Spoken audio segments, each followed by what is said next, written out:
এই মেশিনটা মনে কাজ শুরু দিতে মনে 2 বছর হইব।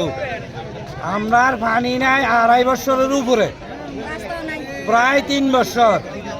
এখন যে মেশিনটা ঘরটা এখানে তৈরি করছে আমরা অবরোধের পাশে, এইটার মধ্যে মনে হয় তারা আজকে 7-8 মাসের উপরে মানে তারা এখানে আইয়ে না। আর আমার তো মনে হয় তারা ওই টাকা খাইয়ে হেলাইছে। আর যদি টাকা না খায় তাহলে এতদিন লাগবো কা মেশিন। এখন মেশিনের কোনো কিছু হয়েছে না।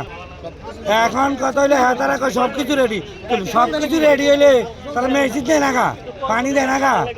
এখন যে পজিশন আছে আমরা ব্যাঙের যে বাচ্চা বুড়ায় ওই বাচ্চার পানি খাওয়া লাগে। বেশি মানে মানুষ এত ধনী না যে যাই এরা আগরতলা যায় চিকিৎসা করবো। এই পানি খাই বহুত লোক আক্রান্ত হয়েছে। কে দিবে এই টাকা? কন্ট্রাক্টারে দিব, যে কন্ট্রাক্টারের বাড়ি 5 তালা, আর আমরা মাটির মধ্যেও দেখতে পারি না।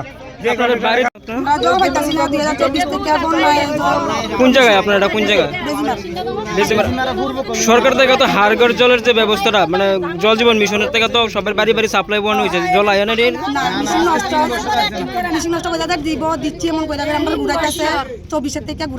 মানে এই বিষয়ে আপনারা স্থানীয় পঞ্চায়েত বা কি কইছে তারা? কি কইছে? ঠিক আছে দিব, দেখতাছে আর 2 মাস 3 মাসে মন কইরা করে আমরা তো বছর যাইতাছে গেছে। আপনারা কত পরিবার আছেন ওখানে? আমরা আছে